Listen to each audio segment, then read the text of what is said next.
Olá, queridos amigos do canal Palavra e Ação, aqui é a Ana e é uma alegria estar aqui com vocês mais uma vez. Hoje vamos continuar nossa jornada pelo Evangelho segundo o Espiritismo. No vídeo passado, falamos sobre o capítulo 1, onde Jesus diz que não veio destruir a lei, mas fazer cumpri-la. E hoje mergulharemos no capítulo 2, Meu reino não é deste mundo. Lembrando que esse é um resumo pequeno desse capítulo. Esse é um tema que toca profundamente em nossa espiritualidade e nos ajuda a entender o verdadeiro propósito da nossa vida aqui na Terra. Vamos juntos refletir sobre o que Jesus quis nos ensinar com essas palavras e, claro, como aplicar isso no nosso dia a dia. Quando Jesus diz, meu reino não é deste mundo, ele estava respondendo a Pilatos, que o questionava sobre ser o rei dos judeus. Mas o que Jesus quis dizer com isso? Vamos começar esclarecendo que ele não falava de um reino terreno, com palácios ou exércitos, como muitos pensavam na época. Jesus falava de um reino espiritual que transcende os bens materiais e os prazeres mundanos. Isso é importante porque muitas vezes nós também focamos demais nas conquistas materiais, o emprego dos sonhos, a casa perfeita, o status social. Não que isso seja ruim de maneira alguma, mas Jesus nos convida a olhar além. Ele nos lembra que o verdadeiro sentido da nossa existência está no que construímos para nosso espírito, para nossa alma, e não nas coisas deste mundo passageiro. Mas então, como podemos trazer esse ensinamento para o nosso cotidiano? Isso pode parecer abstrato no início, mas é mais prático do que parece. Imagine que você está passando por uma fase difícil, talvez perdeu o emprego ou está enfrentando problemas familiares. Nessas horas é comum nos sentirmos perdidos, porque focamos apenas no que podemos ver e tocar. Mas o que Jesus nos ensina é que o valor real da nossa vida não está nas coisas materiais. Esses desafios terrenos são temporários e servem como lições para o nosso crescimento espiritual. Vamos pegar um exemplo prático. No ambiente de trabalho, é muito comum buscarmos o reconhecimento, aumento de salários ou promoções, não é mesmo?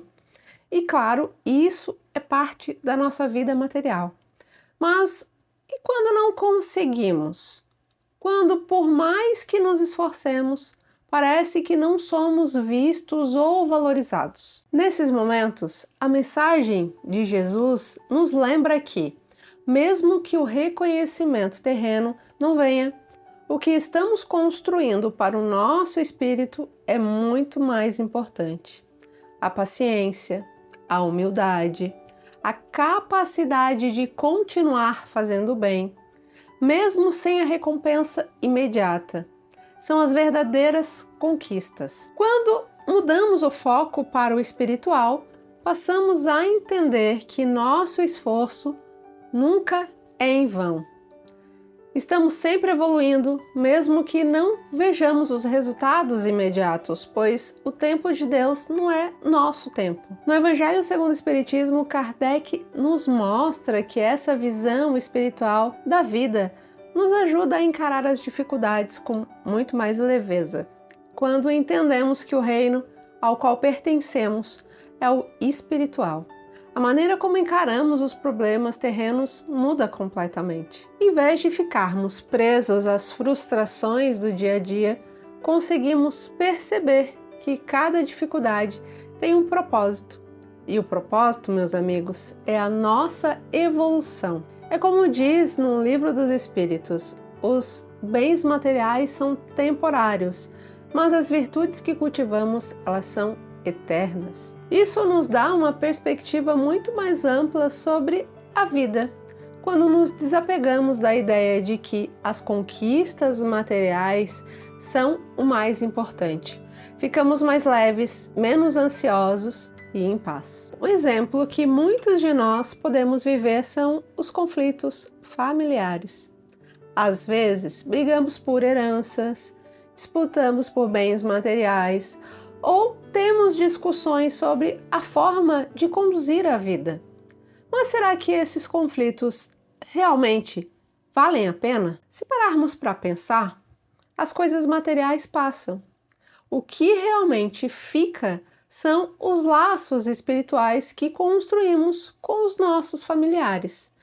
Quando entendemos que o meu reino não é deste mundo, aprendemos a valorizar mais as relações, o amor, o perdão, em vez de insistirmos nas disputas materiais, que no fim das contas não levam a lugar nenhum. E essa é a verdadeira riqueza, não é? Estar em paz com quem amamos e seguir construindo relações que vão além da vida terrena. E por falar em construção espiritual, esse conceito de que nosso verdadeiro reino é o espiritual também aparece em outras obras. Uma que me tocou bastante foi A Caminho da Luz, de Emmanuel, psicografado por Chico Xavier.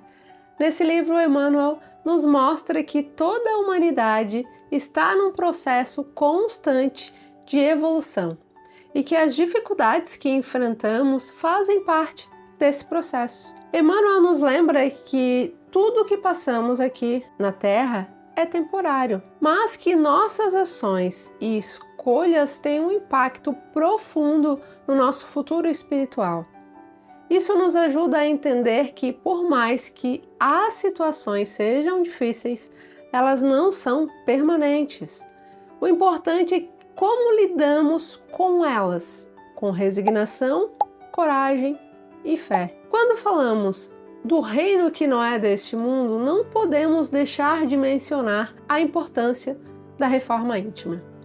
Isso porque esse reino ao qual Jesus se refere também está dentro de cada um de nós. A reforma íntima é um processo de transformar nosso interior, cultivando virtudes como a paciência, o amor e a compreensão. Quando olhamos para dentro e trabalhamos essas qualidades, começamos a perceber que o reino está muito mais perto do que imaginávamos. Ele está em como agimos, como pensamos e como lidamos com os outros. Um bom exercício para essa reforma íntima é, ao final de cada dia, refletir sobre nossas atitudes. Como reagimos aos desafios? Agimos com amor ou com raiva? Com compreensão ou julgamento? Ao fazer esse exercício diário, vamos nos aproximando mais e mais do verdadeiro reino, que é o reino da paz interior. Um exemplo bem simples e cotidiano disso é algo que todo mundo vive: filas, seja no banco, no supermercado ou até no trânsito. Estamos constantemente testando nossa paciência. A impaciência é uma reação natural do ser humano, mas ela só causa estresse e irritação. Mas e se, em vez disso, enxergarmos essa situação como uma oportunidade de crescimento? Quando praticamos a paciência, estamos exercitando o controle das nossas emoções e nos aproximando do reino que Jesus tanto falava. E assim, meus amigos, percebemos que quando Jesus disse: "Meu reino não é deste mundo", ele nos mostrou que o foco da nossa existência não deve estar apenas nas conquistas materiais. Jesus nos convidou a construir um reino espiritual baseado em virtudes como amor, compaixão, paciência e fé. Esse reino começa em nosso coração, em nossas atitudes e se reflete nas nossas relações e no modo como enxergamos a vida. Mas o que isso significa no nosso dia a dia? Significa que, quando enfrentamos desafios ou obstáculos, seja uma perda, uma dificuldade financeira ou uma situação de conflito, devemos lembrar que essas provações são oportunidades de crescimento. Ao invés de nos deixarmos dominar pela frustração ou pelo medo, podemos optar por atitudes que reflitam os valores do reino de Deus. Se alguém nos ofende, por exemplo, em vez de reagirmos com raiva, podemos responder com compreensão. Quando enfrentamos uma dificuldade, podemos praticar a confiança na providência divina. Ao invés de sermos consumidos pela ansiedade, assim, aos poucos, vamos construindo dentro de nós esse reino espiritual que Jesus tanto falou. Que possamos, a partir de hoje, começar a aplicar esses ensinamentos em nossa vida, transformando nossas pequenas atitudes e cultivando um estado de paz interior. Afinal, o reino de Deus está ao nosso alcance. Basta que façamos a escolha de vivê-lo todos os dias. Muito obrigada por me acompanhar nesse estudo. Se gostaram, não esquece de curtir, compartilhar e se inscrever aqui no canal, pois nos ajuda a fortalecer e crescer cada vez mais e alcançar mais pessoas. Vamos continuar juntos nessa caminhada e aprendizado e evolução com os ensinamentos de Jesus. Muito obrigada por ter assistido comigo até o final. Beijos, fiquem com Deus e até a próxima.